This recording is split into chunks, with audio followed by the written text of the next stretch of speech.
Hi guys, আসসালামু আলাইকুম। সবাই কেমন আছেন? আশা করি ভালো আছেন। আজকে আপনাদের সাথে তেঁতুল ভর্তা রেসিপি শেয়ার করব।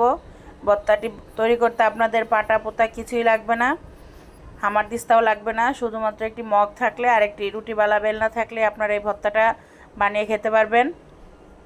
তো প্রথমে একটি মগ নিয়ে নিলাম। মগের মধ্যে আমি কিছু কাঁচা তেঁতুল নিয়ে নেব, আর নেব কিছু ধনিয়া পাতা, আর হালকা পরিমাণ একটু শুকনো মরিচের গুঁড়া, আর নেব হালকা পরিমাণ একটু লবণ স্বাদ অনুযায়ী।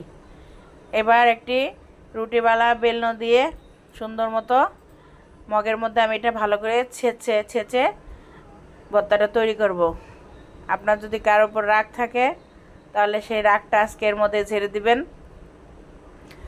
কিছুক্ষণ বাটলেই দেখবেন ভর্তাটা মিহি হয়ে আসছে। তারপর দেখেন ভর্তাটা আমার ফাইনালি অনেক স্বাদ হয়। এই ভর্তাটা হাতে বানিয়ে খেয়ে দেখবেন।